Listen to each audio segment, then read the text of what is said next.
이에 가버나움 동네에 내려오사 안식일에 가르치심에 그들이 그 가르치심에 놀라니 이는 그 말씀이 권위가 있음이로라. 회당에 더러운 귀신 들린 사람이 있어 크게 소리질러 이르되 아, 나사렛 예수여, 우리가 당신과 무슨 상관이 있나이까? 우리를 멸하러 왔나이까? 나는 당신이 누구인 줄 아노니 하나님의 거룩한 자니이다. 예수께서 꾸짖어 이르시되 잠잠하고 그 사람에게서 나오라 하시니 귀신이 그 사람을 무리 중에 넘어뜨리고 나오되 그 사람은 상하지 아니한지라. 다 놀라 서로 말하여 이르되 이 어떠한 말씀이고 권위와 능력으로 더러운 귀신을 명함에 나가는도다 하더라. 이에 예수의 소문이 그 근처 사방에 퍼지니라.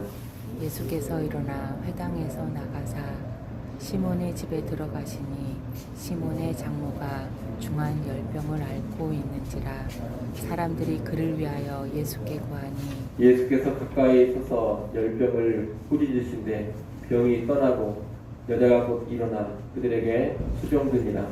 해질 무렵에 사람들이 온갖 병자들을 데리고 나아오매 예수께서 일일이 그 위에 손을 얹으사 고치시니 여러 사람에게서 귀신들이 나가며 소리질러 이르되 당신은 하나님의 아들이니이다. 예수께서 꾸짖으사 그들이 말함을 허락하지 아니하시니 이는 자기를 그리스도인 줄 알미러라. 날이 밝음에 예수께서 나오사 한적한 곳에 가시니 무리가 찾다가 만나서 자기들에게서 떠나시지 못하게 만류하려 하매 예수께서 이르시되 내가 다른 동네들에서도 하나님의 나라 복음을 전하여야 하리니 나는 이 일을 위해 보내심을 받았노라 하시고 갈릴리 여러 회당에서 전도하시더라. 아멘. 고향인 나사렛에서 거부를 당하신 예수님은 가버나움으로 가서 사역을 하시는데 오늘 본문은 그 가버나움에서의 사역을 보여주고 있습니다. 우리는 이 가버나움 사역을 통해서 세 가지 내용만 살펴보도록 하겠습니다. 먼저 볼 것은 예수님을 통해 하나님의 나라가 임하고 있는 모습입니다. 예수님은 앞서 나사렛 회당에서 자신을 통해 주의 은혜의 해가 임했음을 선포하셨습니다.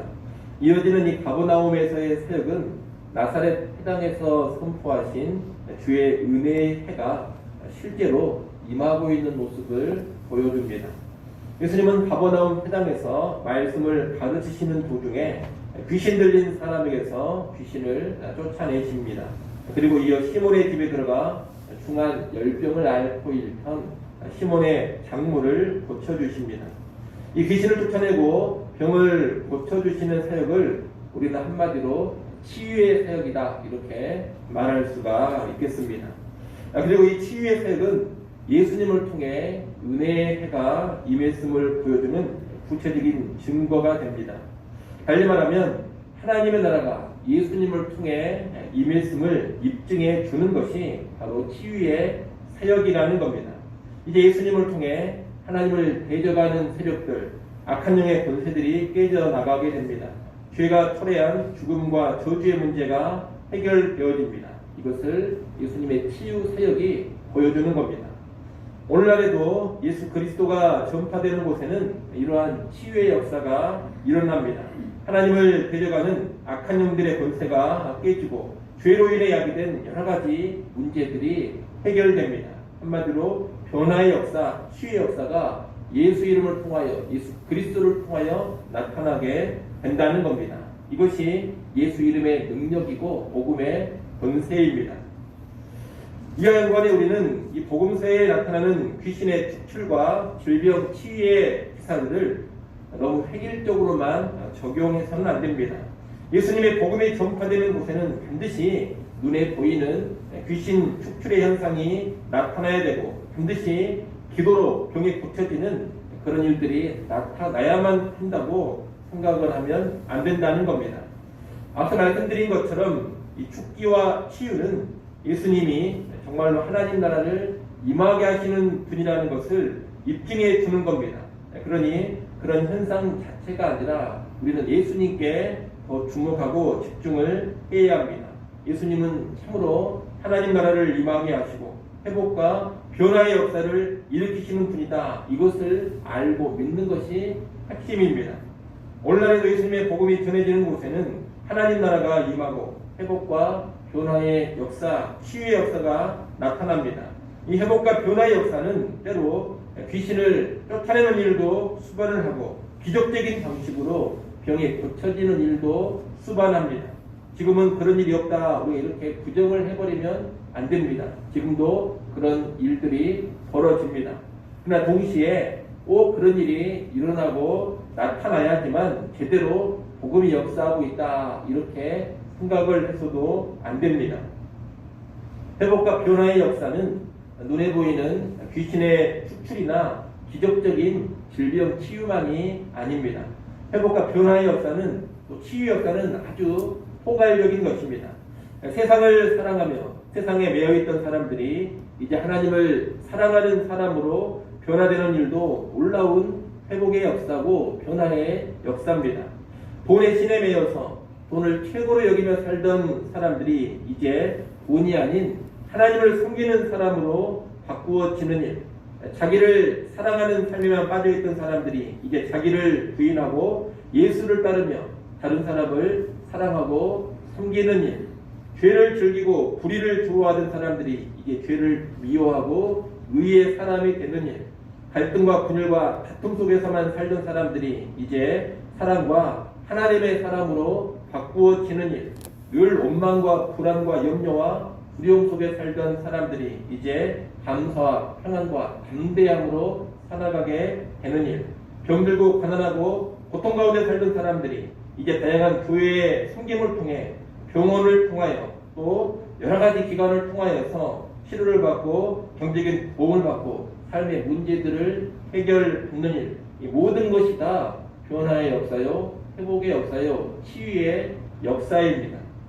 가시적으로 귀신을 쫓아내고 질병을 고치는 것 못지않게 이런 일들 역시 기적적인 일이요, 사탄의 권세를 깨뜨리며 죄가 초래한 저주를 끊어가는 일들이라는 겁니다. 예수님이 가져오는 하나님 나라의 능력은 필요한 상황에 따라서 다양한 현상으로 나타납니다. 그렇기 때문에 특정한 가시적인 현상에 우리가 너무 매몰되면 안 되는 겁니다. 여하튼 중요한 것은 뭐냐? 예수를 통해서, 복음을 통해서 회복과 변화의 역사가 나타나고 있느냐, 이것입니다.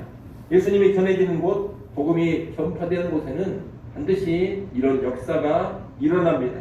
그러니 우리의 삶 가운데 예수님의 복음을 통한 이러한 하나님 나라의 도래가 더욱 강하게 나타날 수 있도록 우리는 성령을 의지하며 복음 사역을 감당해 가야 하겠습니다. 두 번째로 볼 것은 하나님 나라의 복음 전파와 연관된 예수님의 사역 모습입니다. 예수님의 사역을 한마디로 하자면 하나님 나라 복음을 전하는 일입니다. 오늘 본문 43절 말씀을 한번 읽어보십시오. 43절 읽습니다. 예수께서 이르시되 내가 다른 동네들에서도 하나님의 나라 복음을 전하여야 하리니 나는 이 일을 위해 보내심을 받았노라 하시고. 아멘. 하나님 나라의 복음을 전하는 것, 이것이 예수님 사역의 핵심이고 바로 이것을 위해서 예수님께서 하나님 아버지의 보냄을 받아서 이 땅에 오신 겁니다. 그런데 이 하나님 나라 복음 전하는 일을 위해서 구체적으로 예수님은 두 가지 사역을 하십니다. 하나는 가르치시는 사역이고 또 하나는 치유하시는 사역입니다. 예수님은 한편으로는 부지런히 말씀을 가르치십니다. 구약의 말씀을 풀어 가르치시고 또한 천국 복음을 선포하며 가르치십니다. 동시에 예수님은 필요가 있는 사람들, 문제가 있는 사람들을 세심하게 돕고 살피시며 치유하십니다. 앞서 본 것처럼 귀신 들린 사람들을 자유케 하시고 병든 사람들을 건강케 하십니다. 특히 40절을 보면 예수님은 치유하실 때 일일이 그 위에 손을 얹으사 고치셨다, 이렇게 말씀합니다. 그냥 많은 사람들을 모아놓고 그 많은 사람들 향해 말씀 한마디만 하셔도 그들의 병을 바로 고칠 수 있는 그런 능력이 예수님께 분명히 있습니다.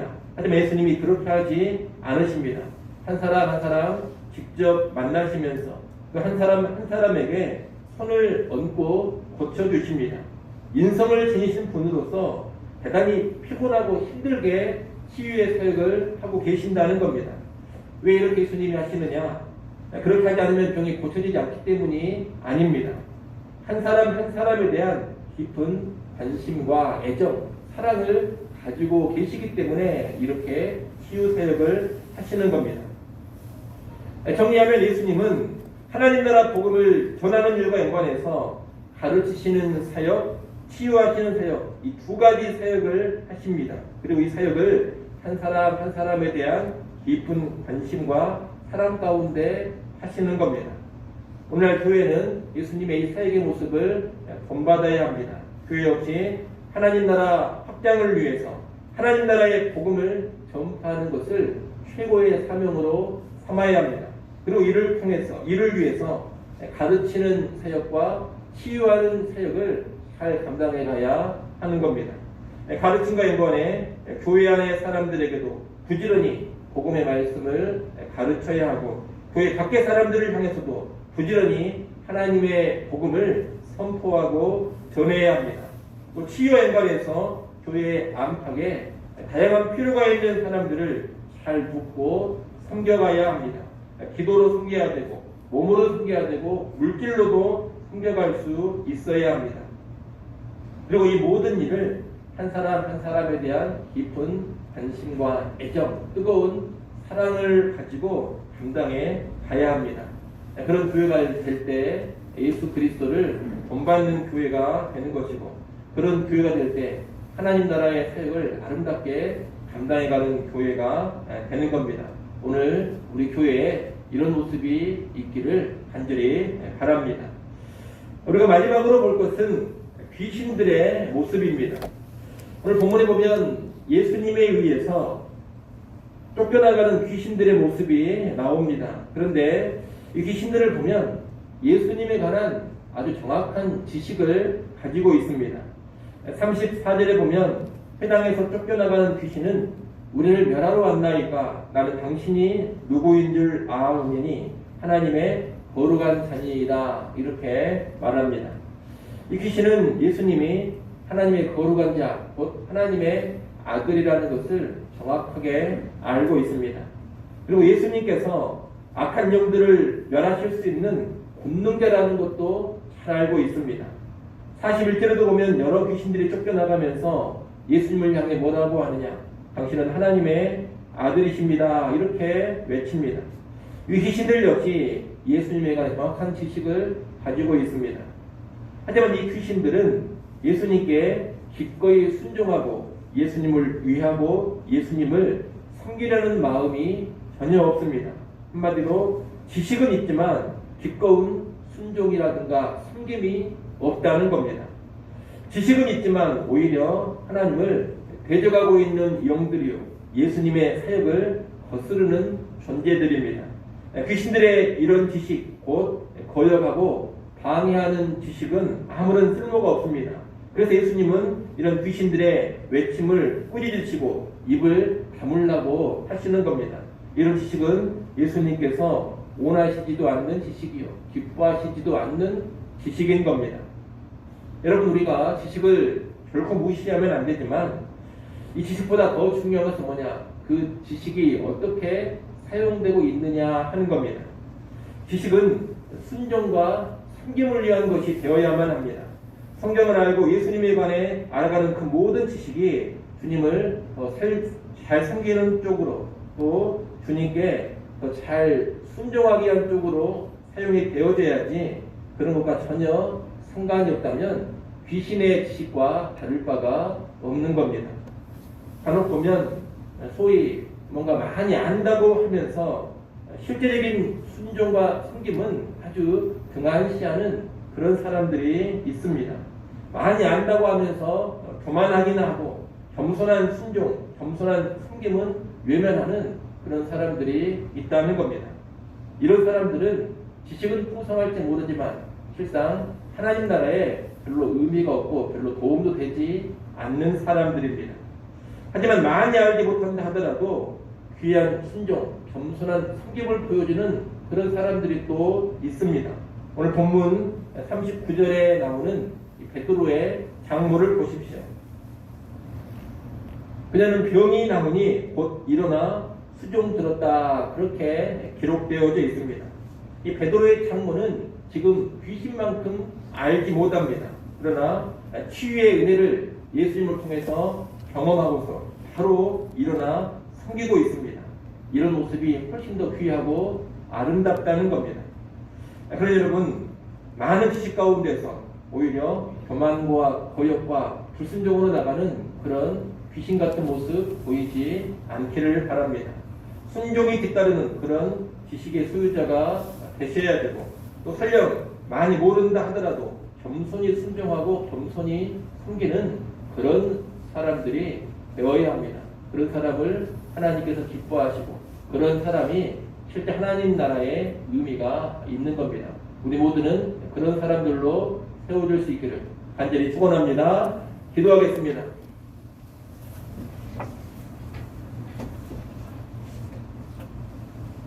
아버지 하나님, 예수님을 통해서 이 땅에 하나님의 나라가 임한다라는 것을 잘 알게 하여 주시옵소서. 하나님 나라를 경험할 수 있는 통로는 예수 그리스도 한 분밖에 없음을 다시금 확신하게 하시고, 그 예수 그리스도 붙잡고 믿고 의지하는 주의 백성들 되게 하여 주시옵소서. 또한 이 하나님의 나라가 가르치고 치유하는 사역을 통하여서 구체적으로 확장되어 간다는 것을 깨닫게 하셔서 오늘 우리 교회가 하나님 나라 복음을 전할 때 가르치는 사역, 치유하는 사역을 잘 감당해 가게 하여 주옵소서. 또한 이런 모든 사역을 한 사람 한 사람 한 영혼에 대한 깊은 관심과 사랑을 품고 감당해 가게 하여 주시옵소서. 또한 아버지 하나님, 순종과 섬김을 일으키는 겸손한 지식을 소유하기를 원합니다. 지식 가운데 결코 교만에 빠지지 않게 하시고, 지식을 통하여서 더욱 겸손히 순종하고 더욱 겸손히 섬겨나가는 진정한 주의 백성들 되게 하여 주시옵소서. 하나님, 오늘도 이 새벽 시간 하나님 앞에 나와 엎드려 기도합니다. 아버지 하나님, 기도하는 시간을 통하여서 하늘의 평안과 위로를 누리게 하시고 살아계신 주님과 깊이 있는 만남과 교제를 이루어가게 하여 주시옵소서. 오늘 마지막 날입니다. 끝날까지 우리 하나님 온 성도들 붙잡아 주시고 오가는 길에 안전을 지켜주시고 하나님 앞에 늘 경건하게 거룩하게 서게 하여 주시옵소서. 예수님의 이름으로 기도드리옵나이다. 아멘.